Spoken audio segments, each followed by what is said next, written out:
Sería lo más manifiesto, es justamente que durante todas las distintas partes del libro lo que está detrás es el feminicidio, y hay un lugar un poco mítico, digamos, un lugar que él inventa que se llama Santa Teresa, que en realidad es un equivalente del Juárez de México. Y justamente una de las cosas muy impresionantes que tiene el libro es que cada vez que matan a una mujer, él dice en el libro cuál era su altura, cuál era su nombre, en qué trabajaba, cómo estaba vestida, cuál fue la causa de su muerte, y así 2666 veces, más allá de que la 666 es el número del diablo, como bien saben. Esto era para decir que este tema complejo y al mismo tiempo muy interesante está, además de en las investigaciones más o menos científicas y de las conversaciones y polémicas políticas, también en la cultura. Y sin más, no voy a tomar ni un minuto más para dejarle la palabra a Dolores Castrillo. Después de su conferencia, espero que nos quede tiempo para, si ustedes quieren, justamente hacer alguna pregunta, hacer un pequeño coloquio sobre el tema. Gracias, Dolores. Vale. Bueno, pues muchas gracias, Miriam, por la invitación a participar en este espacio. Bueno, es un tema muy polémico. En eso no sé si te tengo que dar las gracias, a ver si salgo ilesa. Pero bueno, la palabra feminicidio, ¿no? Las palabras importan. Y el uso de un significante nunca es inocuo, ni a nivel subjetivo, por supuesto, ni tampoco a nivel político. Y esto es lo que se constata con el significante feminicidio, que fue un neologismo que creó Diana Russell hace ya años, en 1976. Ella define los feminicidios como los crímenes perpetrados contra las mujeres por el simple hecho de ser. Es la forma, digamos, más extrema de la violencia contra las mujeres y la considera como el resultado de un proceso constituido por otras formas de violencia y de maltrato, entre los que se encuentran pues, la violación, la privación de libertad, la esclavitud sexual, el maltrato físico, la tortura, la mutilación, la desfiguración. La lista podría alargarse aún más, pero estas y otras tantas connotaciones incluidas en la palabra feminicidio evidencian que lo que está aquí en juego es un goce, un real de un goce sin ningún tipo de filtro simbólico. Por otro lado, hay que destacar también que dentro del término feminicidio se suelen incluir al menos dos modalidades.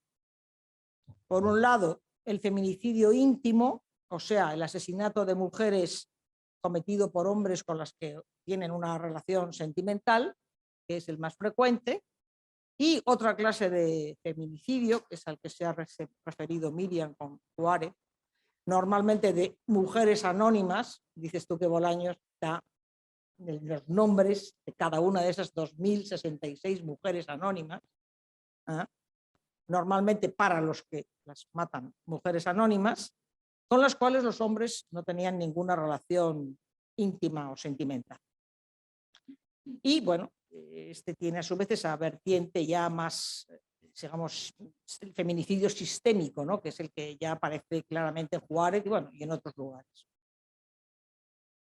Hay que agradecer al feminismo, sin lugar a dudas y sin la más mínima ambigüedad, la invención de este nuevo significante, pues porque en virtud de él los crímenes, las violencias, los abusos contra las mujeres, que han existido desde siempre, allí donde ha habido cultura, que se sepa, en los animales, en el mundo animal no hay feminicidio, pero que permanecían cubiertos por un manto de silencio que buscaba invisibilizarlos. Bueno, gracias a este significante, estos crímenes que estaban cubiertos por un manto de silencio han pasado a colocarse en el primer plano del debate político. El uso de este significante ha permitido no solo visibilizar los crímenes y la violencia contra las mujeres, sino que ha generado un sinfín de cambios a nivel político, legislativo, educativo, que buscan poner coto a esta violencia. No obstante, el hecho es que pese a esta proliferación de normas educativas y legislativas, pese a las reivindicaciones del ni una más, se constata que la violencia no cesa de inscribirse sobre los cuerpos de muchas mujeres que una tras otra, día tras día, son maltratadas, quemadas, cuchilladas, violadas. Frente a lo real de esta violencia que insiste, el psicoanálisis se ve, yo creo que necesariamente convocado, por más que su participación, no sé qué podrá hacer contra esta lacra, pero por lo menos pensarla, se ve convocado a participar en el debate sobre el feminicidio, y ello desde una posición que no es la de los partidos políticos, no es coincidente con la de los partidos políticos, ni tampoco necesariamente con el feminismo, sino que reconociendo los méritos innegables que el feminismo en sus distintas versiones tiene. Sin embargo, el psicoanálisis, o desde el psicoanálisis, bueno, podemos atrevernos a problematizar algunos de sus planteamientos. No discuto el valor de la palabra feminicidio, que cumple su papel dentro del debate político. Otra cosa es pensar el feminicidio como concepto, más allá de decir que son los crímenes contra las mujeres. No. Es más complicado. Creo que habría razones también para avalar este significante desde el discurso psicoanalítico, pero es necesario ahondar en lo que implica como concepto y también, muy fundamentalmente, respecto de sus causas. Existen numerosas explicaciones acerca del feminicidio. Sin embargo, ninguna de las que se han ensayado, ni tampoco, quiero dejarlo bien claro, la que aquí voy a plantear desde un enfoque psicoanalítico, pueden proporcionar de forma exclusiva la explicación de este oscuro fenómeno. La explicación dada por el feminismo es bien conocida. El feminicidio y en general la violencia contra las mujeres no es sino la consecuencia del sistema de poder y de dominio masculino sobre las mujeres instituido por la cultura patriarcal. Es incuestionable que debido al feminismo, también a otros factores derivados de la propia dinámica de las sociedades actuales, en las democracias occidentales, ¿no? Hoy hemos leído lo de Afganistán, ¿no? Que al principio dijeron que las iban a dejar. Bueno, y lo de la pakistaní, si es que no para. Por eso digo, en las democracias occidentales, es importante esta precisión, las relaciones entre los hombres y las mujeres han ido caminando en la dirección de una igualdad, que si bien todavía no está plenamente lograda, sí ha conseguido importantísimos avances en los ámbitos político, jurídico, económico, incluso laboral. Bueno, aunque no se puede establecer a mi juicio en modo alguno una continuidad sin matices ni fracturas entre lo que ocurre entre los hombres y las mujeres en el espacio público y lo que ocurre en ese otro de la intimidad amorosa y sexual, no cabe duda de que en las sociedades actuales las relaciones entre los hombres y las mujeres han experimentado tales mutaciones que hacen imposible seguir sosteniendo el mito del macho dominador propio de la cultura patriarcal. aquí viene, digamos, lo polémico. En realidad, este mito empezó a resquebrajarse hace ya mucho tiempo. Como nos recuerda Jacques-Alain Miller en su texto Bonjour Sagesse, el filósofo Kojève sostenía hace ya más de medio siglo que el tiempo nuevo, que hoy ya no es tan nuevo, se caracterizaba por la desaparición de lo viril. Lacan retoma la tesis del filósofo en el Seminario Cuarto, en su comentario sobre el pequeño Hans, y explica que aunque el comportamiento de Hans respondía a la norma heterosexual, pues se interesaba en las chicas, no lo hacía desde lo que, al menos a los ojos de aquella sociedad, era propiamente una posición viril, sino que ocupaba en relación con ellas una posición pasiva. Pero Lacan no considera la posición del pequeño Hans como algo raro o excepcional, sino que hace de ella el paradigma de un nuevo tipo de relaciones entre los sexos que se instala a partir de la generación de 1945. Son ese nuevo tipo de hombres, abro las comillas, citando a Lacan, que esperan que las iniciativas vengan del otro lado. Esperan, por decirlo todo, apunta Lacan con crudeza, que sean ellas las que les quiten los pantalones. Fin de la cita. En esa misma onda se refiere Lacan a la novela Bonjour Sagesse de François Sagan, donde en una escena muy típica de la Nouvelle Vague, en la playa, la protagonista, Adviente, toma la iniciativa de ir despojando de sus ropas al amante. Este nuevo estilo de relaciones sexuales, que proféticamente supieron ver Kojève y Lacan, es hoy ya moneda corriente. Bien ilustrativo al respecto es uno de los últimos reality televisivos de Mediaset, que no sé si se sigue, uno de los últimos reality shows de estos televisivos, que no sé si se sigue, poniendo o no, pero que ha hecho furor hasta hace muy poco, que se llama La Isla de las Tentaciones. En él se ponen en escena parejas de novios, cada uno por separado, rodeados de pretendientes que van al degüello, para ver si el novio o la novia caen en la tentación. Luz Sánchez Mellado, en un reciente artículo del País, lo comenta así. Dice ella: lo nuevo y adictivo es que las novias, o escándalo, han resultado ser más procaces y promiscuas que sus novios, que ellas son el sexo fuerte y ellos el débil, que ellos lloran y ellas ríen, que ellas son las malas y ellos los buenos o los tontos. Continúa, resumido. El clímax fue cuando Estefanía, un mojerón de 34 años, se rió del llanto de su pareja Christopher, un chaval de 27, mientras ambos veían el vídeo de ella fornicando con otro.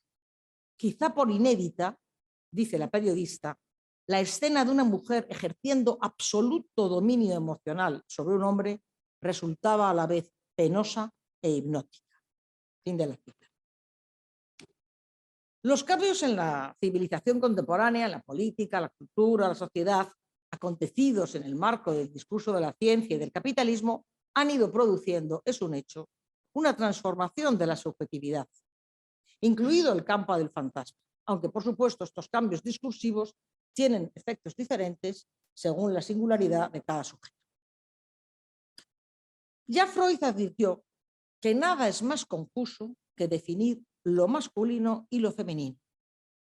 Por eso señalaba que en el psiquismo la polaridad masculino-femenino quedaba sustituida por la de activo-pasivo, es decir, el fantasma que miente sobre la imposibilidad de la relación sexual, nos da una versión mentirosa de la misma, en la que la posición, digamos, clásica del hombre sería la posición activa y la de la mujer, con todos los matices que haya que dar a esta palabra pasividad, sería la de ocupar el lugar de objeto causa del deseo del hombre, prestándose a lo que Lacan llama la perversión polimorfa del macho.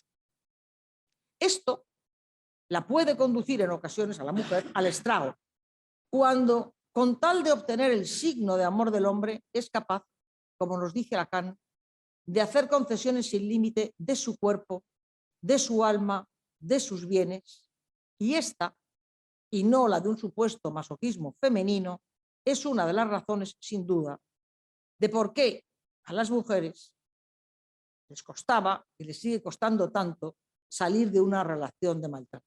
Esto es un tema con el que se enfrentan todos aquellos dispositivos, tanto sociales como incluso policiales, de cómo las mujeres maltratadas vuelven una y otra vez.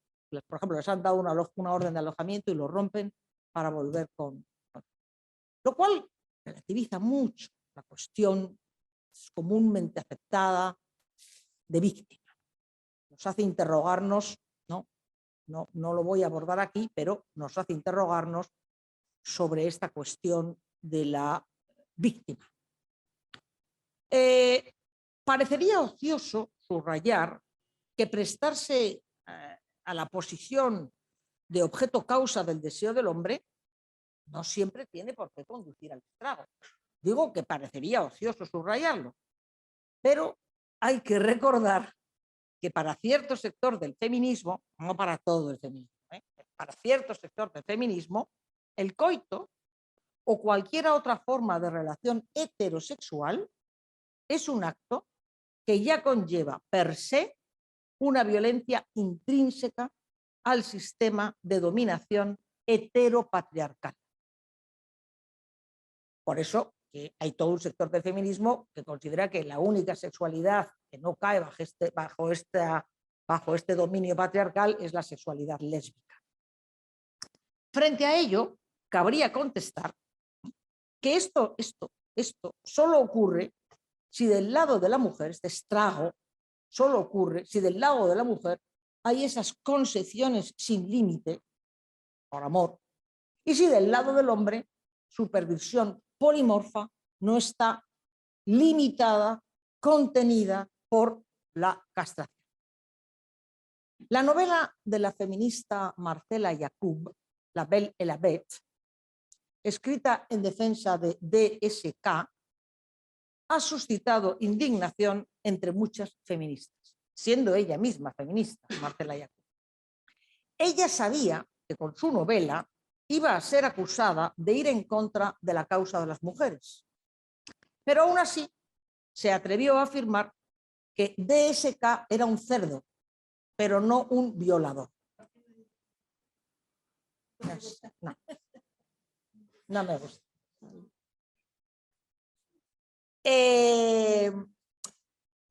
Entonces se atrevió a decir que era un cerdo, pero no un violador. Y para mayor escándalo, añadía que de ese cerdo, ella, antes una monja, se enamoró. Abro las comillas. Quería crear, escribe, una teoría del amor a partir de mi situación. Una monja que se enamora de un cerdo. Bueno, se la cargó como es obvio. Así pues, y sin pronunciarme sobre la verdad jurídica del caso DSK, hay que reconocer que el testimonio de esta escritura muestra de forma quizás un tanto perturbadora para algunas, que ocupar la posición de objeto y prestarse a la posición a la perversión, polimorfa del macho no necesariamente causa estragos en una mujer. Incluso hasta la puede enamorar. Esas cosas a veces pasan. No obstante, sin que estas posiciones fantasmáticas, digamos clásicas, de lo masculino y lo femenino, hayan desaparecido del todo, la lógica del discurso actual, organizado por los ideales de la igualdad, hace que muchas veces estas posiciones se muevan, se trastoquen, se inviertan, pasando la mujer a ocupar el lugar activo de sujeto y el hombre el pasivo de objeto. Como apunta Manuel Fernández Blanco, si la mujer no es objeto, es sujeto. Y el encuentro entre los sexos padreversamente, perversamente orientado, se torna problemático. La mujer sujeto suscita en muchos hombres la inhibición, la infantilización o el odio. Fin de la cita. Pero a lo señalado por Manuel Fernández Blanco, habría que agregar que el hombre pasivo, infantilizado, suscita también del lado de no pocas mujeres el desprecio y el odio. Este hombre desvirilizado, que según Lacan es el paradigma contemporáneo, obliga, entre comillas, a las mujeres muchas veces a ocupar un papel que dicen aborrecer, el de ser ellas las que tienen que tirar del carro en la relación. Se consolida entonces un estilo de relación que Freud ya constató incluso como prototípico, pero que es cada vez más frecuente en la sociedad contemporánea, que es la de la mujer madre que tira del carro y el hombre niño que se deja llevar por ella en muchos ámbitos de la vida, incluido a veces el sexual. Es muy fácil, inevitable, que este amor de madre hacia el hombre hijo vire hacia el odio. Sobre todo si se tiene en cuenta que Lacan, lejos de identificar a la mujer con la madre, establece una oposición de estructura entre ambas, entre madre y mujer. Con Lacan, él lo planteó así, se puede plantear qué sería una verdadera mujer. Y su respuesta más sencilla es que el carácter verdadero de la feminidad solo se mide por su distancia con la madre. Tanto menos madre, tanto más mujer, traduce Miller. Esto no significa, obviamente, que una madre, este es el caso de Medea, ¿no? Tanto menos madre, tanto más mujer. Esto no significa, obviamente, que una madre no pueda ser mujer. La metáfora paterna, que es la forma en que Lacan traduce en términos estructurales el Edipo, supone que ella no sea toda madre, no sea toda para su hijo, que quede alguna parte de su ser en la que siga siendo mujer. Es decir, que el lugar del deseo como mujer debe mantenerse vivo fuera de la relación con el hijo. Puede ocurrir, de hecho ocurre, que el hecho de ser madre aplaste la feminidad en una mujer. Pero, como apunta Miller, solo por cuenta y riesgo propios un hombre olvida que la madre sigue siendo siempre una mujer. Si no sabe hacer que la madre de sus hijos se sienta mujer, puede temer que ella encuentre en otro lugar, en otro hombre, lo que ella necesita. Hay que decir que algunos de estos hombres llegan a transformar a su esposa en madre sin darles hijos. Hoy se ve muchísimas mujeres cómo se lamentan en la clínica de que quieren ser madres, pero no encuentran un padre que quiera, un hombre que quiera asumir esas funciones. Es cada día más frecuente. Entonces, bueno, estos hombres llegan a transformar a su esposa en madre sin darles hijos, es decir, proponiéndose a sí mismos como hijos. Esta posición del hombre hijo, que permite entender cómo el amor de una mujer hacia el hombre puede virar al odio, es cada vez más frecuente en la época contemporánea y es sin duda uno de los factores de la violencia contra las mujeres en el mundo actual. En no pocas mujeres, la desvirilización del hombre suele traducirse en la queja «ya no quedan hombres», la cual, las más de las veces, se acompaña con el imperativo superior. No eres lo bastante hombre, sélo más. Se impone así un «qué quiere», un «qué voy», absolutamente enigmático y feroz, no solo para los hombres, sino también para las mujeres, las cuales, como supo ver Freud, constituyen para sí mismas su propio enigma. Del lado masculino, el efecto de retorno es la demanda desesperada por parte de algunos hombres de que la mujer les confiese el secreto de su goce, de su qué quiere. Esto aboca, más allá del malentendido, a la violencia. Son hombres que interrogan violentamente a la mujer para que les revele el ser de goce que esconden en su vientre, para que les confiesen su goce enigmático. Lacan se pregunta, ¿hasta dónde puede soportar el objeto la pregunta? Quizás hasta el momento en que se revele la última falta en ser, hasta el punto en que la pregunta se confunde con la destrucción misma del objeto. A la destrucción del objeto sigue con frecuencia, no siempre, pero con mucha frecuencia, el suicidio del hombre, ¿no? Que, eliminado el objeto, ya no puede sostenerse un minuto más en la existencia. La posición del hombre niño es la de una dependencia absoluta del otro.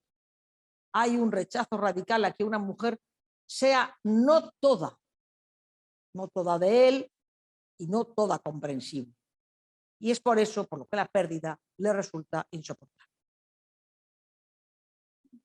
La declinación de lo viril en el mundo contemporáneo es concomitante de la caída del padre. Por cierto, que viene a atizar que patriarcado y padre no son la misma cosa. El patriarcado es una estructura social del poder.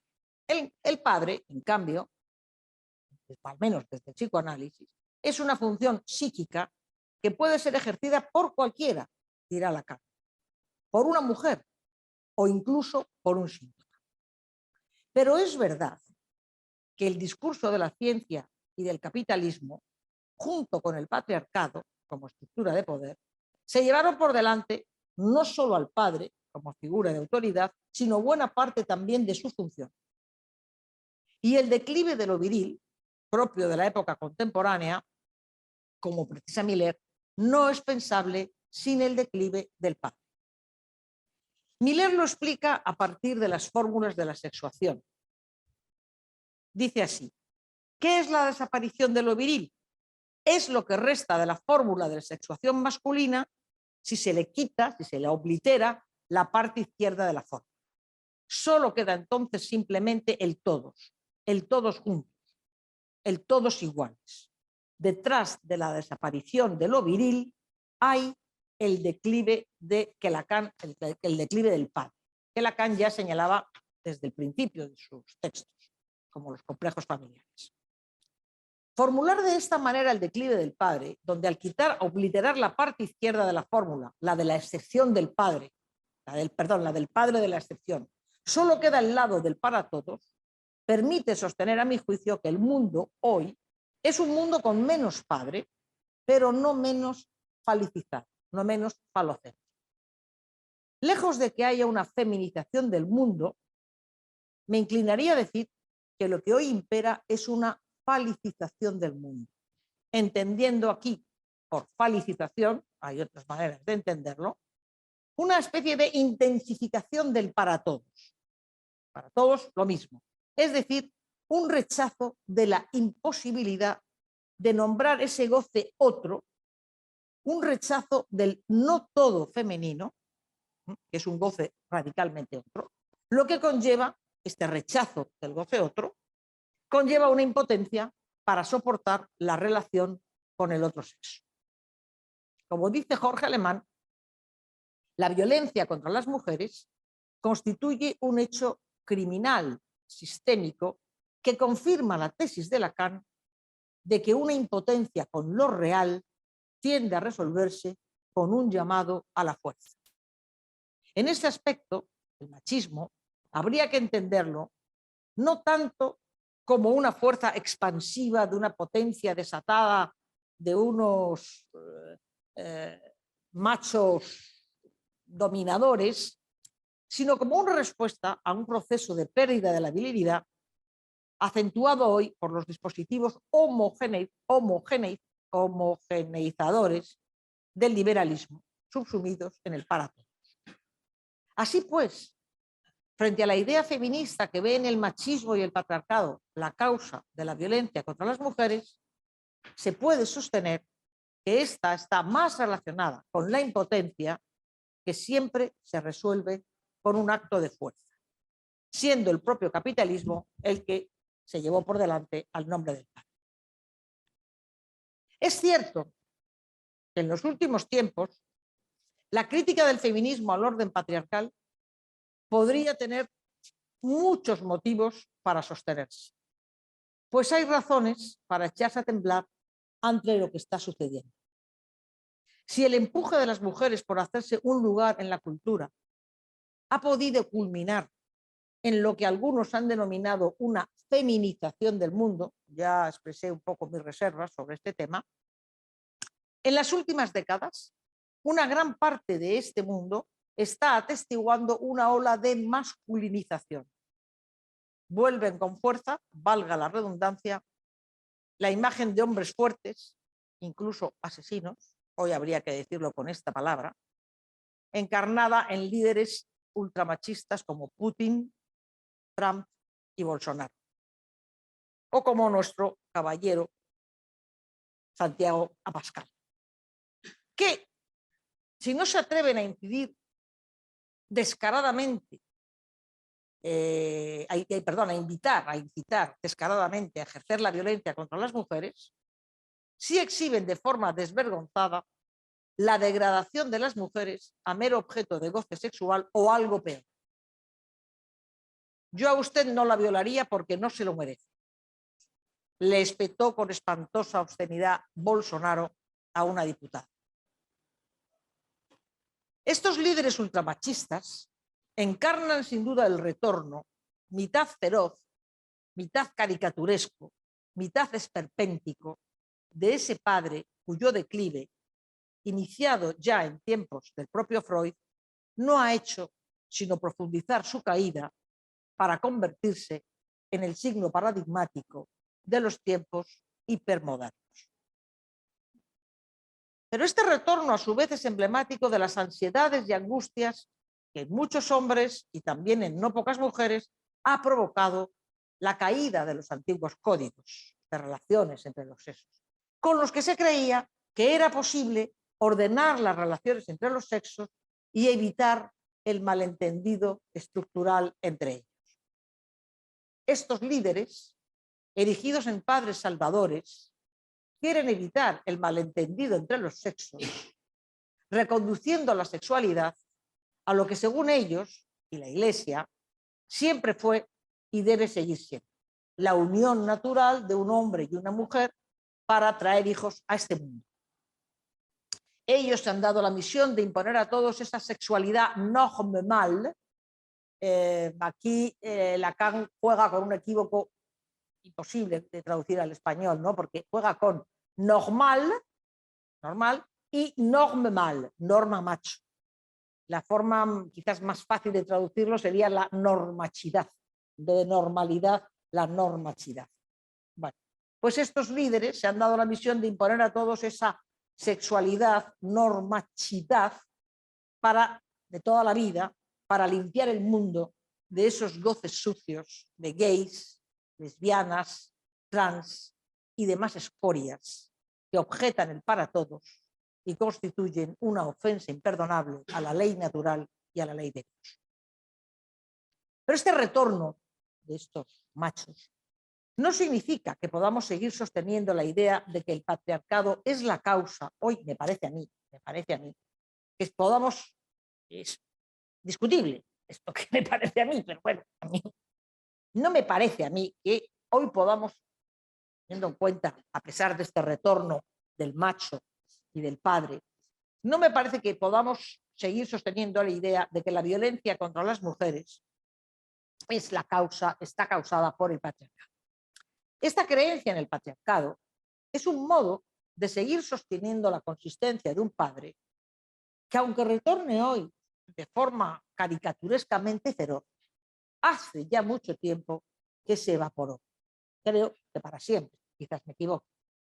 De hecho, no pocos de los hombres que ejercen la violencia contra las mujeres lejos de encarnar al macho dominador, según testimonios de bastantes mujeres, son tipos frágiles, hechos polvo, devorados por el goce de la droga o el alcohol, de una u otra forma, como se refería un analizante a uno de sus parteners con el que fue maltratada, hombres desastre. Hombres cuya violencia es más bien el resultado de una impotencia que siempre se resuelve con un acto de fuerza. Sin embargo, si no podemos atribuir la violencia actual contra las mujeres, en juicio, al régimen patriarcal, tampoco podemos decir que ésta pueda explicarse de modo exhaustivo por la caída del padre. Por la sencilla razón de que la violencia contra las mujeres ha existido desde tiempos inmemoriales, tanto en las culturas patriarcales como en la época de la caída del padre. Si ésta permite explicar algunas de las formas del malestar actual entre los sexos que puedan conducir al feminicidio, esta caída no es, empero, la causa estructural del mismo. De ello se desprende que el verdadero problema no es el padre, sino el goce. Hoy se ha revelado que el padre no era sino un semblante que nunca pudo apaciguar el malentendido incurable entre los goces, ni siquiera en las épocas donde su poder se asentaba en el patriarcado. Ahí tenemos, por ejemplo, la Medea de Eurípides, donde el malentendido entre los goces parece que no se podía mitigar por el patriarcado. Por esta razón, Lacan nos dice que existen, ya desde los tiempos de Aquiles, y con independencia del sexo biológico, dos modos de gozar que nunca se encontrarán. El de Aquiles, el veloz Aquiles, Podas Acus Agileus, es su epíteto en la Ilíada, Aquiles, el de los pies ligeros. El de Aquiles, todo fálico, y el de la tortuga, no toda fálica.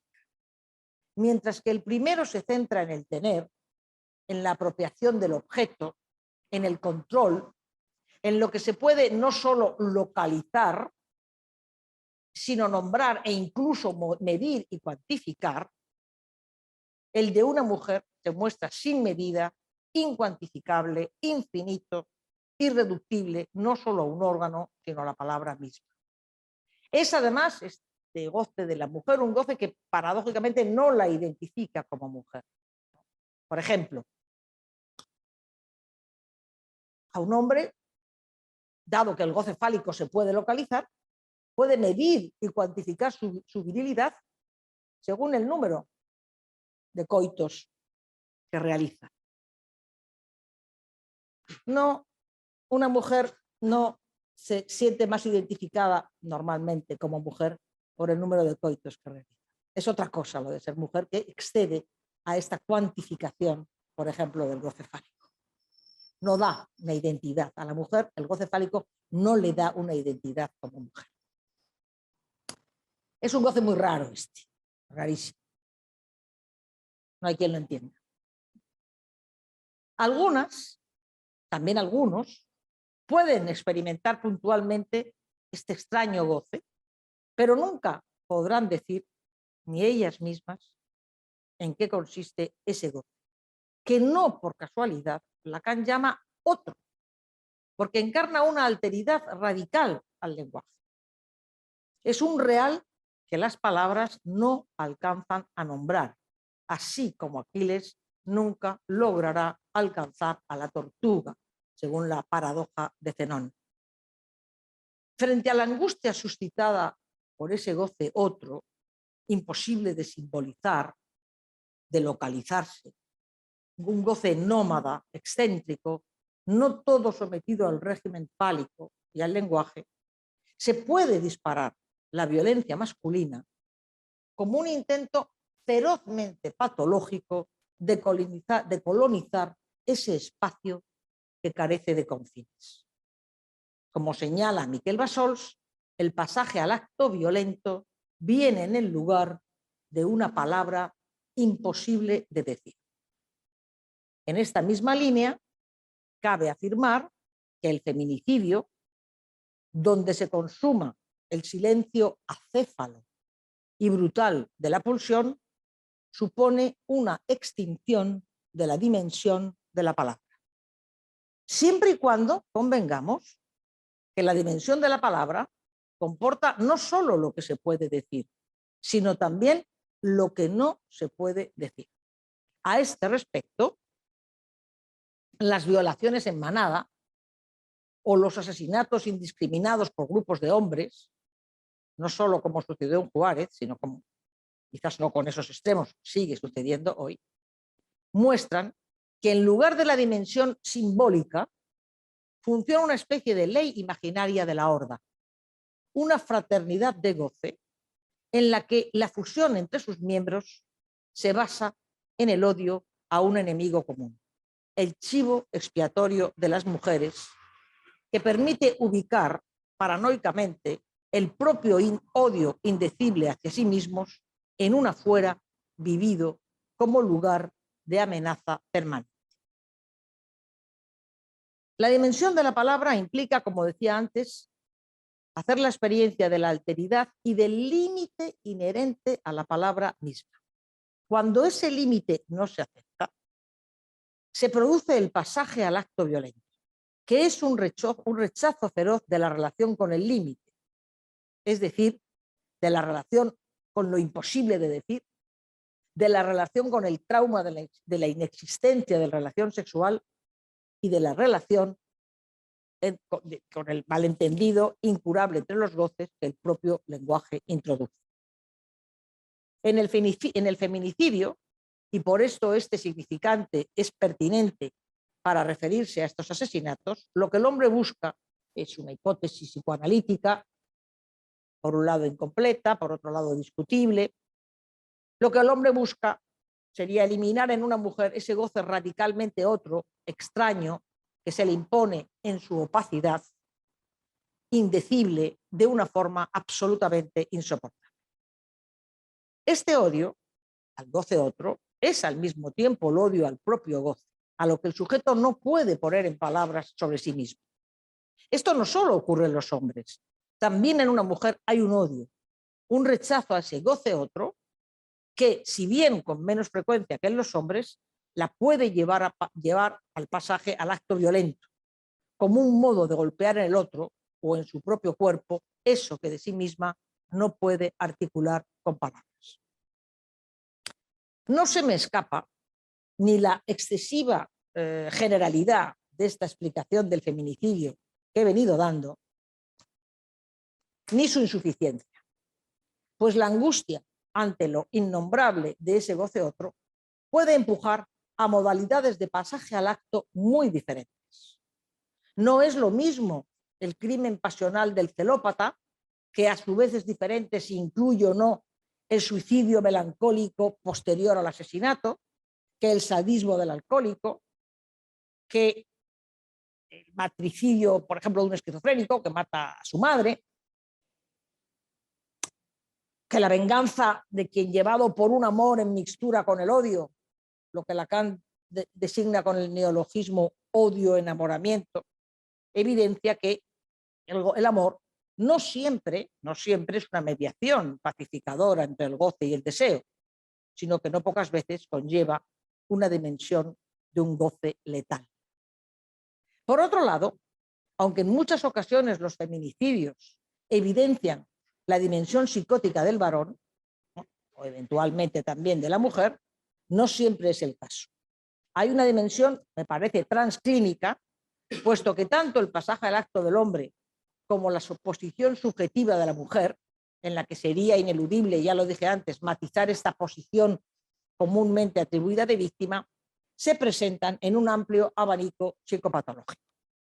Y por supuesto, más allá de las categorías psicopatológicas, sería siempre en el caso por caso cómo habría de localizarse la modalidad del goce implicado en cada sujeto singular. No obstante, pese a su excesiva generalidad y a su evidente insuficiencia, creo que ante este pantanoso y oscuro territorio en el que emergen esos crímenes designados bajo el significante feminicidio, cuya evidencia, aunque solo sea por su carácter tautológico, es tan solo aparente, me parece que sigue siendo una brújula orientadora pensar el pasaje al acto violento como algo que siempre viene en el lugar de una palabra imposible de decir.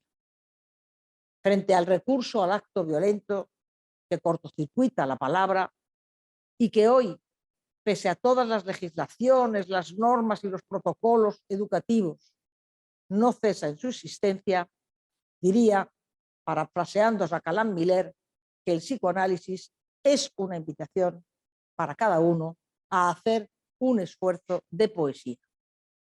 Si por poesía entendemos el esfuerzo de poner en palabras ese goce que perturba a cada ser hablante, no para decirlo todo, lo cual es imposible, sino para, alcanzado ese límite, encontrar una manera de hacer con ese resto irreductible otra cosa distinta de la destrucción del odio y o de la destrucción del otro y o de la autodestrucción.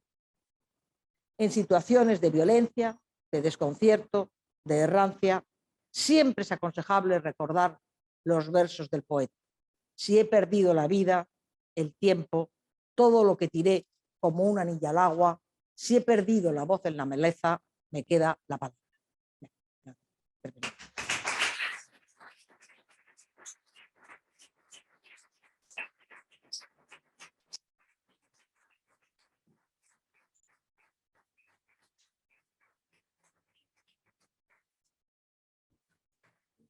Dolores, excelente conferencia, muy sugerente. Abrimos, si quieren, un turno de preguntas, comentarios.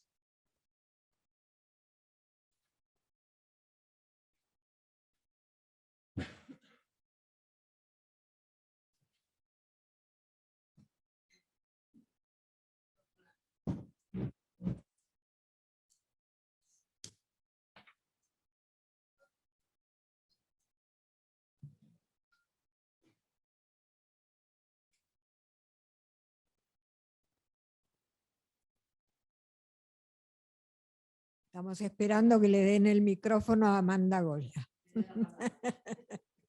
La palabra la tienes, pero espera el micrófono. Felicitarte, Loles, porque realmente me ha gustado mucho tu conferencia, que podría quizás catalogar como una suerte de psicopatología de la vida amorosa y odiosa de los tiempos que corren. Creo que has mostrado con muchos matices, has ilustrado muy bien estos cambios civilizatorios que se juegan ahora a nivel de lo que antes se consideraban como valores inamovibles, ¿no? La pasividad del objeto, la actividad del sujeto, etcétera, etcétera, etcétera. Hay un punto, se podría seguramente comentar muchas de las cosas que has dicho, pero hay un punto que me gustaría despejarlo mejor de tu desarrollo. Cuando tú hablas apelas a las fórmulas de la sexuación y dices que la obliteración de la fórmula de arriba a la izquierda, la excepción, la que escribe, digamos, al míticamente padre primitivo de la horda, etcétera, el que se exceptúa de la castración, si entendí bien, esa obliteración es la que generaba algo así como una especie de ilusión de igualdad entre los dos lados de la fórmula, que podría sustentar este discurso de gran parte del feminismo, promoviendo precisamente la igualdad en contra del supuesto poder patriarcal, etcétera, etcétera. No sé si exactamente fue eso lo que dijiste. Sí, parecido. Yo no lo dije yo, lo dice Miller. Bueno.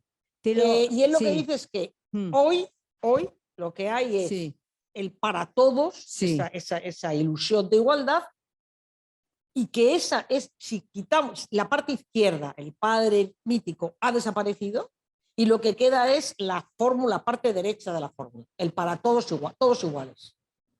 Eso es lo que dice Miller. Y él dice que la caída del padre es eso. Pero claro, el tema es que esta es la clave, ¿no? Todos iguales, pero sin pasar por la castración. Porque precisamente la fórmula del al menos hay uno que no pasa por la castración, sí. Quiere decir que algo de lo que pasa en la actualidad, en estas relaciones de amor-odio, vamos a decir, tiene que ver con la forclusión de la castración. Algo sí. Entonces, cuando tú dices, como consecuencia de esto que es una hipótesis, una tesis, no sé muy bien, algo que tú has planteado, que a menos padre, menos falicización, no, que tú dices que hay más falicización del mundo. En el sentido del para todos iguales. Por eso digo, hay muchas maneras de entender claro, esta falicización. Pero es que me parece que ese es un punto que da lugar a conversar mucho, a muchas matizaciones. Mucho, sí. ¿Qué es esto de la falicización del mundo? ¿Cómo se entiende la falicización del mundo? Mira, yo la entiendo de la siguiente manera, pero esto es sumamente discutible. La entiendo. Con una homogeneización del goce para todos propuesta. Es verdad que no se consigue porque no se puede homogeneizar el goce, pero digamos que el discurso actual, sostenido además por el discurso de la ciencia y del capitalismo, propone una homogeneización de goce para todos y también propone, por así decirlo, en cierta forma lo unisex. En ese sentido, creo que esa homogeneización de goce que se propone no es una invitación a lo no todo fálico, sino a que todo el mundo sea cada vez más fálico en el sentido de un goce cada vez más localizable, cuantificable, explicitable. En ese sentido yo entiendo que hoy hay una falicización del mundo. En ese sentido. Lo que ocurre mundo. Es que tiene... Una felicidad del mundo, sí, sí. Bueno, sí, vale. Entiendo, sí. A eso, sí. Muchas cosas. Claro, a eso me refiero, una tendencia, que tampoco, por supuesto, se logra porque esa es la ilusión, ¿no? La ilusión de que todo pudiera ser, digamos, lo cuantificado, dicho, te digo evidenciado. La impresión que me causa esto que me estás diciendo. Es decir, que nosotros no podemos olvidar que el falo tiene distintas dimensiones en el campo analítico. Claro. Hay un falo simbólico, hay un falo imaginario, y podemos decir, no sé, hay un falo real, no lo sé. Yo eso no lo sé. No lo sé, pero desde luego sí sabemos que hay un falo simbólico y un falo imaginario. Que el falo simbólico procede de la castración, que no hay otra manera de que se produzca el falo simbólico. Tienes razón. Espera. En la subjetividad no hay otra manera que a partir de lo que estructuralmente es la castración de goce, ¿no? Ahora, el falo imaginario no se rige por la misma lógica. No. El falo imaginario es en los tiempos del Edipo, incluso en los tiempos del Edipo, el seminario 5 es anterior a la castración. Sí, claro. El falo imaginario es la relación triangular entre la madre, el niño y el falo. Entonces, creo que por ahí me parece que van los tiros, que si hablamos de falicización del mundo, habría que hacer la precisión de que se trata de la falicización imaginaria del mundo, que se juega en la proliferación absoluta del mundo de la imagen y del campo virtual, pero que no es lo mismo esa falicización imaginaria del mundo, puesto que vivimos en un mundo donde más bien hay forclusión del falo simbólico. Estoy de acuerdo en una parte y no en otra, porque estoy de acuerdo en lo que dices, la falicización a nivel imaginario. Incluso se ve la moda unisex, es eso, la promoción del falo imaginario para ambos sexos, por ejemplo. Pero, vamos a ver, el imperativo a la cuantificación, el imperativo a la explicitación, el imperativo a que el goce todo se pueda ser dicho, hasta con sus minucias más no sé qué, a través de las pantallas, de los algoritmos y de todo. Eso está. Ese imperativo, ese imperativo, ¿tú lo ves imaginario o lo ves más bien que pertenece a la lógica fálica cuantificadora? No te sé responder. No, yo tampoco. Ujú, Bueno, ujú, no sé. ujú. No sé si Quizás se puede eso- reducir la quizás falicidad. eso se puede explicar más por el lado que dice Miller del reino del uno, el imperativo del reino del uno, que No él lo sé. adjudica a este momento de la No lo sé. civilización de la cifra, digamos, ¿no? No lo sé. Pero así como me lo preguntaste, no te lo sé responder. No, ya. No, sí, yo sé que ese es un tema complicado porque yo he estirado, o sea, yo he tomado lo que dice Miller de que si se oblitera la parte izquierda de la fórmula y solo queda, o sea, que la caída del padre es la obliteración de la parte izquierda de la fórmula, es decir, el padre de la excepción, y solo queda la parte derecha, el para todos. Entonces, desde el propio Miller se puede decir, bien, no hay padre, pero sí queda el lado derecho del para todos fálico. O sea, yo les traigo, bueno, luego lo complico con lo de vamos, lo explicito, lo ilustro con el tema de este llamado a la explicitación, a la cuantificación, a que todo se pueda decir. Por ejemplo, la propia pornografía es un intento de que todo se puede decir y todo se puede ver y todo se puede mostrar. O sea, es fálica por todos los costados. Y la vertiente políticamente correcta de eduquemos a los niños en la sexualidad también tiene mucho que ver con eso, ¿no? También, con que todo se puede decir. En ese sentido yo hablo de la falicización del mundo.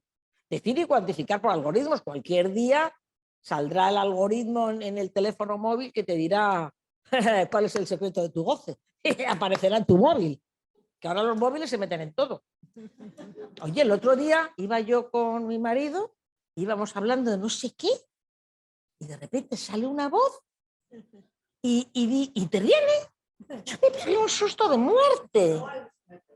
No, yo no estaba loca. El mundo está loco. Hay una voz que interviene y se mete en la conversación. Te lo juro que no me lo invento. O sea, pues no me lo he inventado. ¿Alucino yo o es verdad que eso pasa?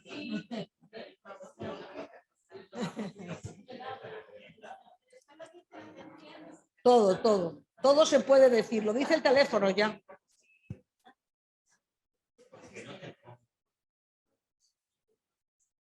¿Cómo dices?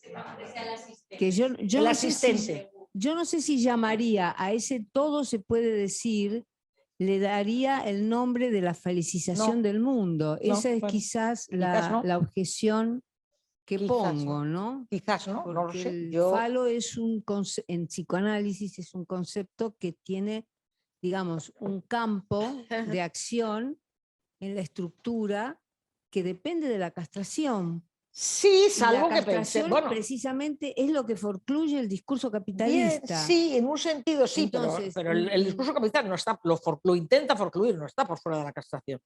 Utiliza la castración todo el tiempo porque renueva el ciclo de la pérdida y del tapón de goce. Bueno, Vamos, constantemente. Te bueno, venden en la una medida cosa que y al día siguiente eso mismo que te venden ya te está generando la falta para que compres sí, otra cosa. vale, O sea, no creo que se pueda. A mí el capitalismo intenta taponar la falta, pero no está por fuera de la bueno, no, se castración. Yo eso no extiende, lo veo. como Lacan Yo lo no lo dice, veo. se extiende al infinito la falta de goce, es el Sí, discurso pero capitalista. el ciclo de la repetición de pérdida, recuperación de goce, que a su vez genera otra pérdida y así al infinito. Pero no es que no haya... Lacan dice que forcluye la castración porque forcluye precisamente la imposibilidad que hay entre el lugar de la verdad y el lugar de la producción. Sí. Todo discurso se sostiene en esa imposibilidad y el discurso capitalista se salta esa imposibilidad. Entonces, se la salta, pero fallidamente. Bueno, es muy importante, ¿no? Es que es muy importante, fallidamente. Es más, y además trata de mantener la ilusión. Claro. De que puede, sí, claro. De que puede taponar la falta. Todo el tiempo. Por eso me parece que en todo publicidad caso es más imaginario el falo que otra cosa. Bueno, no sé, puede ser, no lo sé. Y de luego la dimensión imaginaria del falo, por supuesto, no lo sé si a esto de lo que yo hablo se le puede llamar imaginario o que pertenece a la lógica fálica de la explicitación, de la cuantificación, y que yo eso lo considero, bueno, lógica fálica. Sobre todo es que a mí me intriga una cosa. ¿Por qué Miller? Hombre, ¿por qué lo consideras? pues Explícalo. No, porque es así, el goce fálico es un goce localizable, es un goce cuantificable, es un goce que se puede poner en palabras, es decir, es un goce que pertenece, digamos, a algo que en oposición al goce femenino, pues es mucho más oscuro, no se sabe, no se puede poner en palabras, en fin, todas las cosas. Es otro justo, ¿no? Por esa oposición lo digo. Y si hay una, digamos, una obsesión en el mundo moderno, es que todo se pueda cuantificar y poner en palabras, y que todo pueda ser dicho y explicitado y enseñado. Entonces, en ese sentido me refiero yo. Pero bueno, no sé, no sabría tampoco defender más mi tesis. ¿Alguien quiere hacer una pregunta? Di tu nombre. No, iba a decir que y el capitalismo se sostiene en una lógica de tener, que es una lógica fálica. Totalmente. Y yo lo del lado fálico, cómo se sostiene el lado fálico, más que pensarlo con el objeto falo, lo pienso con la función phi de x, con el goce fálico, y de hecho, hablando del tema de hoy, como en algunas facciones del feminismo, y se ve en la sociedad, hay un empuje, se trata de empujar a la mujer a gozar como un hombre. Claro. En la lógica de tener, de enumerar los encuentros sexuales, que va en contra de la posición clásica de la mujer, ¿no? Claro. Entonces, eso sería, yo estoy de acuerdo en que es una cuestión paradójica y eso es Sí. interesante. Hay Sí. al mismo tiempo una forclusión del nombre del padre estructural en la sociedad y al mismo tiempo como un empuje a gocemos todos del lado de lo Sí. fálico. Gocemos Sí, de tener, de enumerar. Mira, me vais a permitir que os lea, por esto que has dicho, ¿cómo te llamas? Andel. Leí el otro día, empecé a leer un libro, era un momento que lo recomendaba Rosa Montero en El País, lo empecé a leer, os leo solo, merece la pena el libro. El libro se llama El último hombre blanco. Fijaros cómo comienza. Hay un varón dentro de mí. Está aquí dentro, desde que recuerdo ese rugido de varón. Puedo oírlo ahora, al hombre que golpea en mi interior. ¿Alguien más puede oírlo? ¿Alguien más lo lleva dentro? Es ese tambor con que nos llaman a ir a la guerra, a querer más, a ser mejores, a conquistar, a ganar, a discutir, a tener razón, a decir siempre la última palabra, a corrernos primero, a poseer, a progresar, a conducir más rápido, a llevar más dinero a casa, a ser eficaces, continúa todo el rato. Y yo a esto lo llamo felicitación del mundo. No sé, a esto se lo llamo yo. Que a lo mejor hay que poner otro nombre. Está allá atrás, Juan.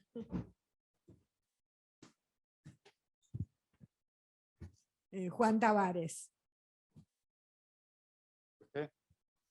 Y en ese sentido, lo que estaría detrás del auge del individualismo es precisamente... No se oye, Quítate Juan. la mascarilla por un instante, si puedes. Que justamente de lo que hay detrás del individualismo, del ascenso tremendo del individualismo, sería este modelo de goce en auge. Lo que pasa que efectivamente esa universalización está, y ese modelo que se impone individualista, neoliberal, también está alcanzando a las propias mujeres. Es decir, que está, desde luego, está difundiéndose Claro. con fuerza. Claro. Y respecto a la otra... El todos iguales es todos hombres. Claro, sí, es terrorífico, evidentemente. En el otro sentido, efectivamente la violencia contra la mujer ha sido una constante histórica, con variaciones, pero no hay que olvidar que la violencia era una característica de toda la sociedad, es decir, había una violencia generalizada hacia el niño, hacia Era el y anciano, Era y es. en los castigos, en las relaciones amo-siervos, etc. Era y es. Entonces, lo que llama la atención es que en el proceso de civilización que ha habido, que lo ha habido, sin duda, y una pacificación creciente de las sociedades, como por ejemplo analiza Norbert Elias, lo que llama la atención es que sobreviva la violencia hacia la mujer, incluso que aumente, ¿no? Perdón, que sobreviva la violencia. La violencia hacia la mujer, incluso en que aumente. Y por supuesto, habría que tener un enfoque multidisciplinar respecto a esta cuestión. Y yo creo que desde la sociología o desde la historia, lo que habría que pensar es que la violencia hacia la mujer en gran medida tiene que ver con su cambio de estatuto. Es decir, en la medida en que se ha empezado a liberar... No, pero antes que estaba oprimida también había violencia. Ya, por eso yo digo que no... Oye, A mí me parece peligroso decir que sin negar eso que tú dices, me parece peligroso y además no exacto decir que la violencia contra la mujer viene, digamos, dada por la igualdad, el cambio de estatuto de pasiva a activa. Me parece peligroso, un poquito ideológico y además que no es cierto, porque antes que... Bien. Antes había una violencia generalizada y ahora, evidentemente, es decir, lo que es intolerable para la dominación masculina, por hablar en estos términos, es que de repente la mujer ya no quiera tener ese estatuto sometida, dirigida, dominada. Bueno, Veas el ejemplo, por ejemplo, de los últimos crímenes en Afganistán. Es la expresión evidente. En un dominio de los hombres, en un dominio patriarcal, por hablar en estos términos, es intolerable el cambio del estatuto en la mujer. Y que es un fenómeno interclasista, por cierto, incluso universal.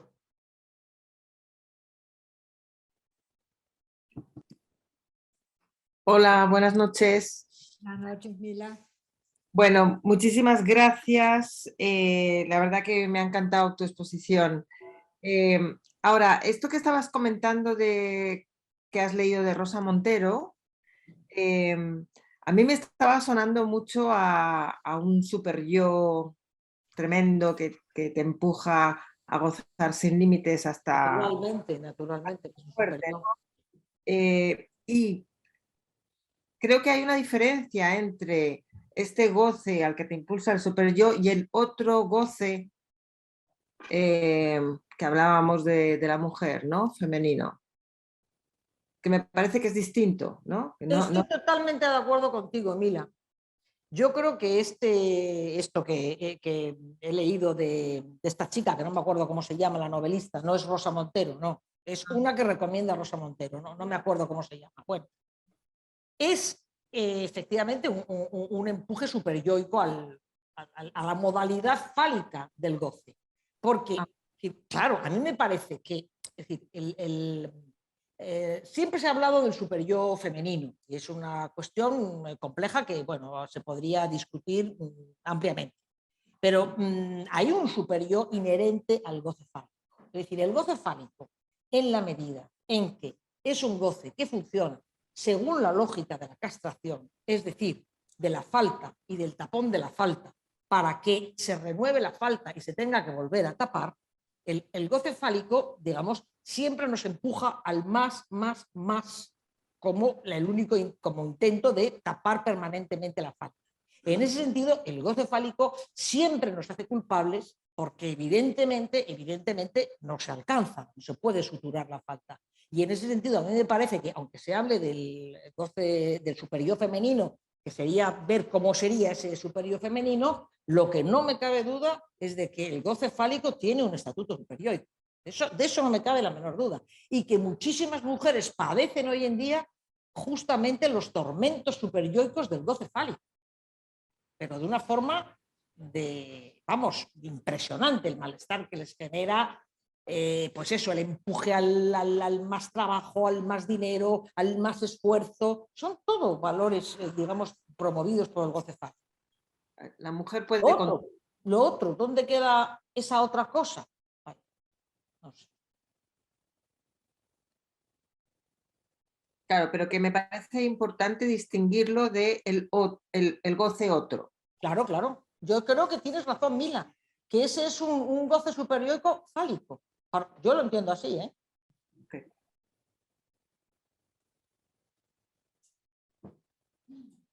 Del que antes padecían, por decirlo, no es que las mujeres no padecieran de eso, pero bueno, en la medida en que el goce fálico de las mujeres estaba limitado al perímetro del marido, de la casa y de los hijos, no es que no padecieran ese superyo, pero es evidente que cuando las mujeres se han lanzado a competir en las arenas de la rivalidad fálica, es evidente que los tormentos del goce superyoico han aumentado en las mujeres de una manera increíble. O sea, estamos todas verdaderamente torturadas por ese empuje al goce fálico. Pero vamos, estamos hechas polvo.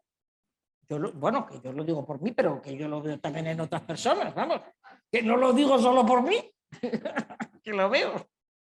Sí. O sea, la mujer tiene que seguir funcionando como mujer y tener hijos y hacer la casa y no sé qué, también tiene que trabajar, también tiene que trabajar. La mujer puede con todo, ¿no?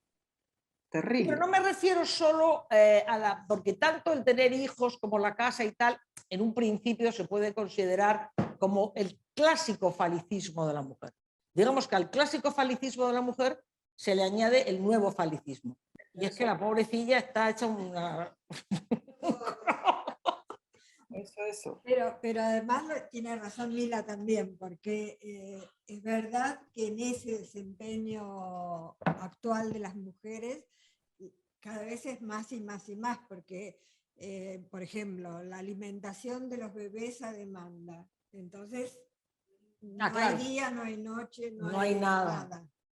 No sé, hay muchas de estos mandatos. Más ser madre del varón. Que a muchos hombres eso les va a cantitubi. Voy a tomar otro aspecto que me parecía interesante que tú dijiste un poco al pasar. Poniendo un poco en cuestión esta idea acá lo tengo, esa creencia en el patriarcado es un modo de seguir sosteniendo la consistencia de un padre que, aunque retorne hoy de forma caricaturescamente feroz, hace ya mucho tiempo que se evaporó para siempre. Es para siempre, me equivoco. Bueno. Cualquiera sabe. Sí, eso. Bueno, pero tomabas ahí, de hecho, no pocos hombres en realidad son frágiles, y me parecía la expresión los hombres desastres. Sí, es una expresión de una analizante mía. Sí. Sí. Me hizo muchas gracias. A mí también, sí.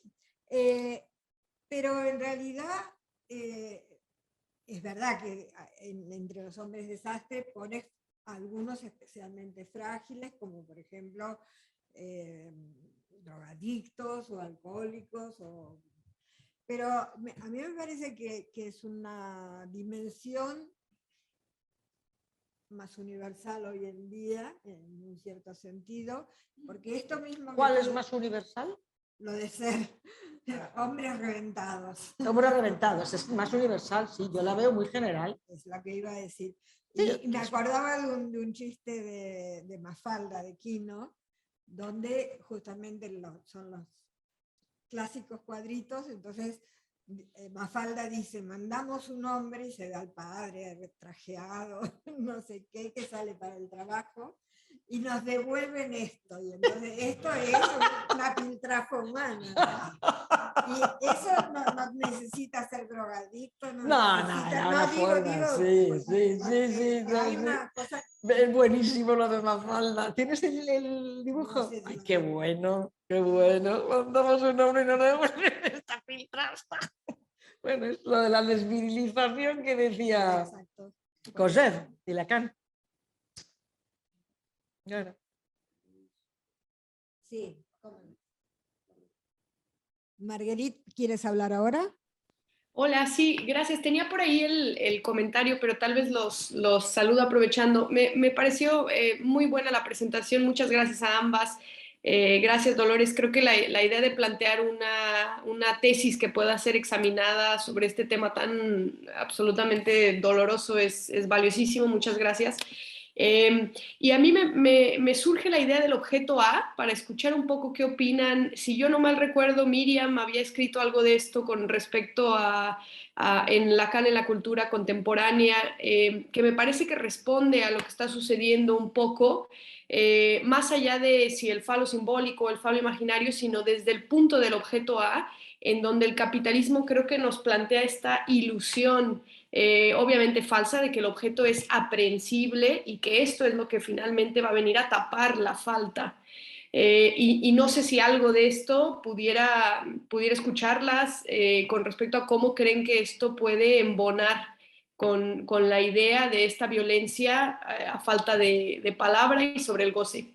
Era eso. ¿No quieres empezar tú? Porque me parece que tienes una idea.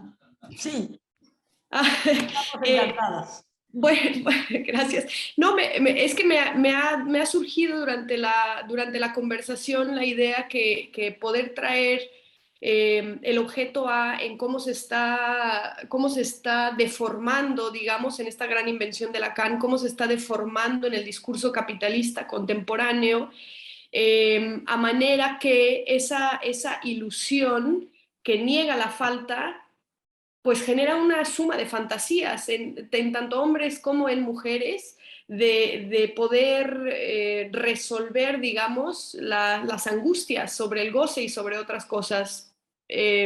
Solamente eso. Sí, sí, sí, sí. Sí, sí, totalmente de acuerdo. Bueno. Esa lógica, lo que además, la ilusión que genera además es en la medida en que el objeto A, digamos, toma cuerpo. Exacto. Toma cuerpo en las partes del cuerpo. Sí. Y toma cuerpo también en los objetos técnicos y demás.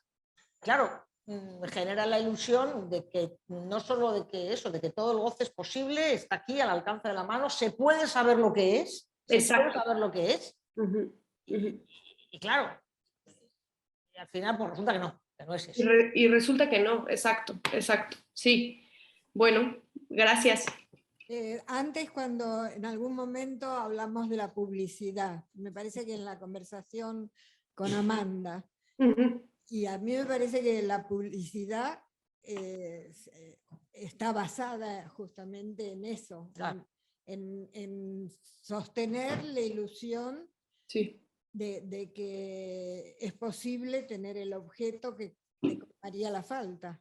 Sí, sí, sí. Tenerlo y decirlo. Y decirlo, sí. Sí, porque creo que justamente como lo han traído, bueno, lo has traído hoy, el aspecto de esa nombrabilidad, Chulhan aborda un poco esto con respecto a la pornografía también, la idea de que el todo puede estar descrito, genera esta ilusión de demandarlo del otro. Me tienes que poder explicar porque entonces así voy a poder satisfacer. Vivimos una época en las antítesis del goce místico femenino. Sí. Recuerdo el famoso verso de San Juan.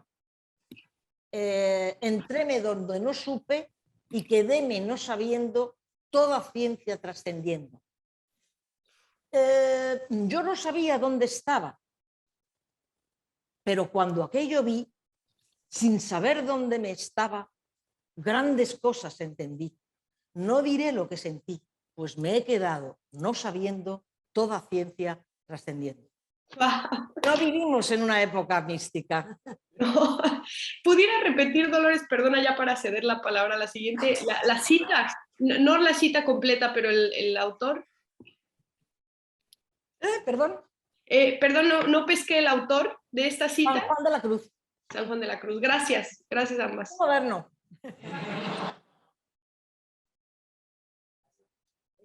Marina, habías pedido también la palabra. Hola, ¿qué tal? Muchas gracias, Dolores. Es súper interesante y abarca tanto. Yo vuelvo a centrarme en el feminicidio desde una perspectiva gubernamental, donde para evitar el feminicidio pues se hace anuncios de evitar el maltrato, etcétera, etcétera. Y desde ese punto de vista creo que hay una nueva idea que está aflorando y que están diciendo que en vez de centrarse en la víctima hay que centrarse en el maltratador cuando se hace este tipo de anuncios. ¿Qué piensas de todo esto, Dolores? El problema, yo creo que hay que centrarse en los dos. en la víctima para que la víctima reconsidere su posición subjetiva, porque a veces sin la posición subjetiva de la víctima de, digamos, prestarse por amor o por su fantasma a ciertas, digamos, a ciertos atentados del lado del hombre antes de que llegue a matarla, pues, o sin la víctima que vuelve al hombre maltratador, como todos los días se constata, bueno, el feminicida se quedaría con las ganas. Por tanto, creo que con la víctima hay que centrarse. Y en el maltratador también. Lo que pasa es que yo no sé cómo se hace, porque claro, ¿van estos sujetos a análisis? Pues yo no he analizado ninguno. Sé que hay programas de reinserción en las cárceles, hay gente, creo que incluso dentro de nuestra comunidad tiene, en fin, ha estado en algún programa de estos de tratamiento con los, si no feminicidas, por lo menos maltratadores muy serios. A mí lo que me han contado es que esto consiste en cursillos. Es decir, no es realmente una terapia, sino cursillos donde les dicen, bueno, pues las cosas del discurso de hoy, que no hay que ser violento, que hay que respetar a la mujer, en fin, se dice lo que todo el mundo sabe. No he oído que sean otra cosa más que cursillos, digamos, bien intencionados. No he oído que haya más cosas. Y sería importante, pero claro, para eso haría falta que fuera voluntario, porque encima tampoco es voluntario. Lo que me han contado a mí, las personas que conozco que trabajan con que hacen estos cursillos de maltratadores en las cárceles, es que encima solo van porque les dan puntos para cortarles la pena. Con lo cual, pues tú me contarás qué compromiso puede tener. Sí, y sin estar en la cárcel, es cierto que muchos de los maltratadores que existen actualmente tienen determinadas adicciones al juego, al alcohol, y entonces donde suelen ir es a estos sitios de desintoxicación con terapia, asociaciones que se dedican a esto, y lo que se trabaja es lo cognitivo-conductual, como siempre. Bueno, a lo mejor tiene su utilidad, no lo sé. Por supuesto, tampoco. Yo sé de gente que, por ejemplo, en Alcohólicos Anónimos ha conseguido encontrar algunas ciertas soluciones. Sí, sí, evidentemente. Gracias. Nada. Pues sigo siendo Isabel. Y a lo que decías, Dolores, yo sí trabajo con personas maltratadores. Yo es que quería hablar simplemente de la justicia restaurativa, que es una práctica que se puede hacer con personas agresoras. Es mucho más que cursillos, de hecho no son cursillos. Pues lo que a mí me contaron era eso, por agregar más cosas. Lo que pasa es que tiene un problema, que es que justicia restaurativa es... Entonces, ¿qué pasa? Que por la legalidad prohíbe trabajar con violencia de género. La ley prohíbe que se pueda trabajar con personas que han agredido a sus parejas, violencia de género.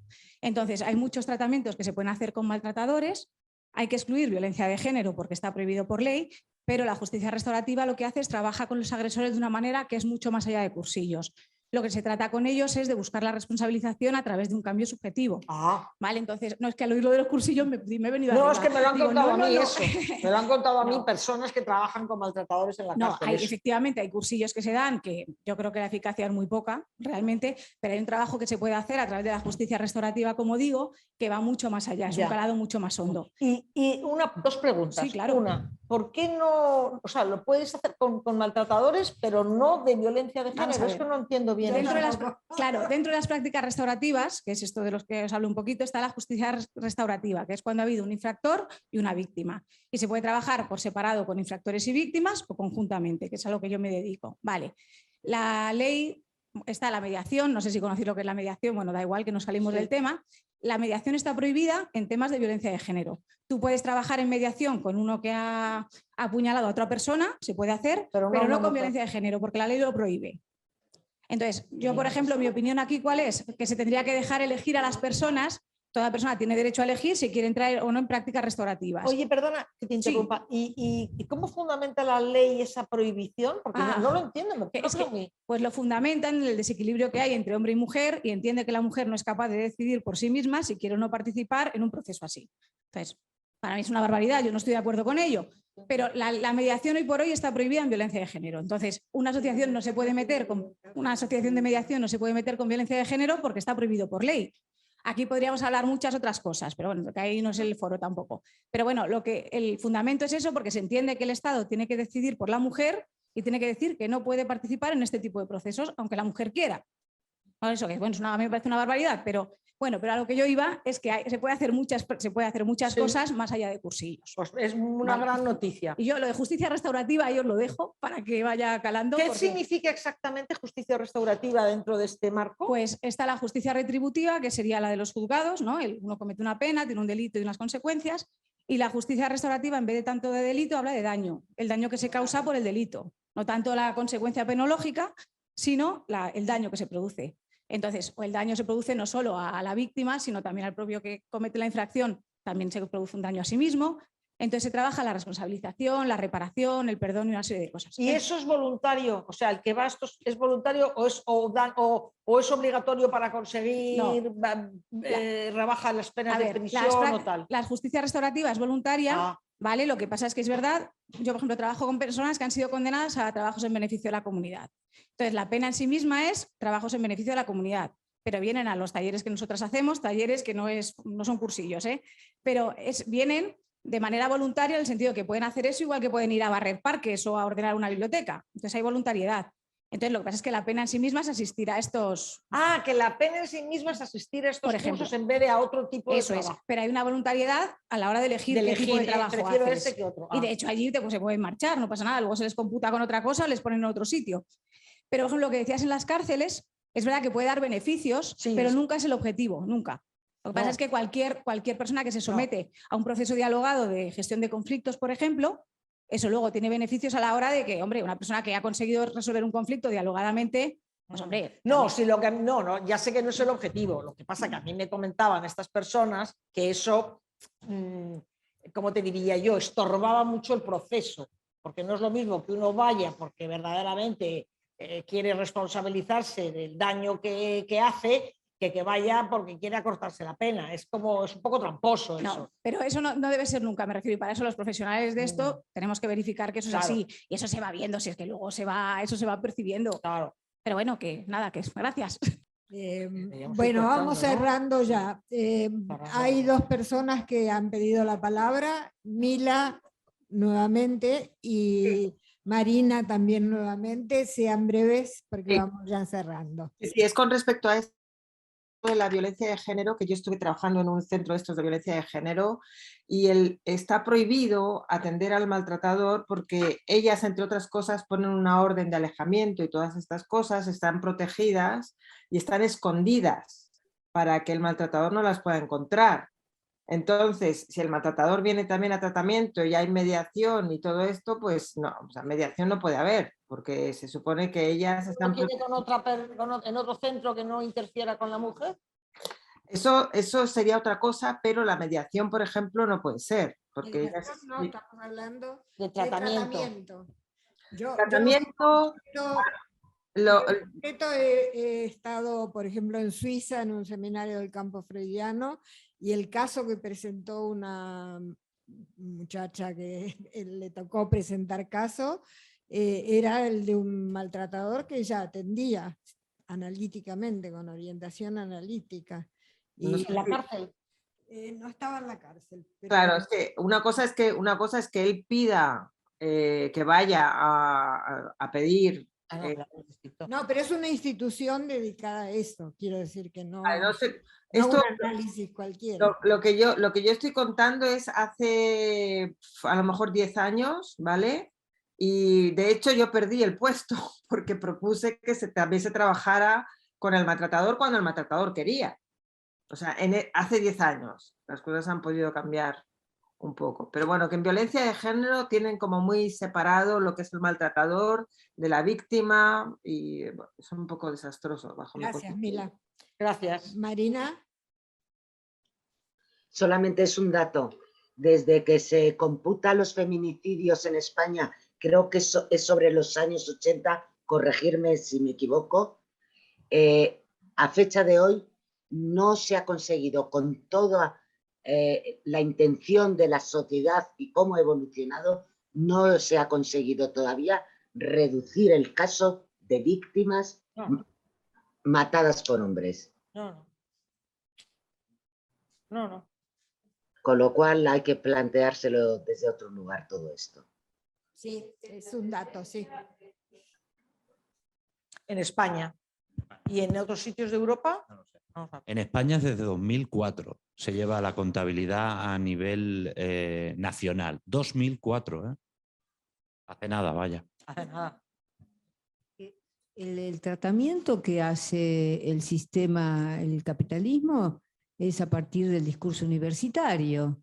Es decir, que lo que se trata es de enseñar, de hacer cursillos, de explicar. Bueno, te está de diciendo hacer- ella que no solo, ¿eh? Bueno, no importa, no digo que no solo, pero la creencia en la que se Ya. sustenta la ley Ya. de que si hacemos cursos de educación sexual Claro, o de no violencia, etcétera, etcétera, como si fuese una pedagogía, por eso digo, se hace desde el discurso universitario, luego se rechaza el inconsciente, se rechaza la dimensión del goce y no se puede abordar verdaderamente el problema. No. Si no se aborda la dimensión del goce, todo se convierte en un saber impotente, Total, un saber total. que es el que produce el discurso universitario. Total. Bueno, me piden Sí, una yo creo palabra que y no- ya, porque si no... Última, de verdad. Vale. Sí, yo simplemente porque estaba pensando en un caso de un paciente joven de 17 años que viene, me estoy pensando en él, lo que pasa es que me encuentro bastante jóvenes con esto, ¿no? En una situación en la que tiene crisis de angustia muchísimas en relación con su pareja. O sea, llegando y él viene porque cree que puede llegar justamente a ejercer violencia contra ella, ¿no? Y está asustado de esto y es Por la angustia que tiene. Por la angustia que tiene. Entonces Claro. tiene que tenerla todo el rato controlada, ningún amor de ella suficiente, ¿no? Todo el rato en esto. Y de la angustia al paso al acto, o sea, está a nada, Sí, ¿no? Pero luego me encuentro, o sea, esto me lo encuentro mucho en los jóvenes de hoy en día y sobre todo que las relaciones entre ellos parece que se mueven mucho en el eje de lo imaginario. O sea, hoy en día preguntarle a un chico ¿por qué te gustó? No te cuento una historia, te dice porque me dio like, ¿no? Y a partir de ahí me hizo like, ¿no? Y a partir de ahí... pero que se dan hoy en día como, no sé si antes más, pero me encuentro esto muchísimo, ¿no? De situaciones al borde de la violencia entre los jóvenes. Y con la angustia y con a flor de piel. muchísima angustia, sí. Es así. Bueno, muchas gracias, Dolores.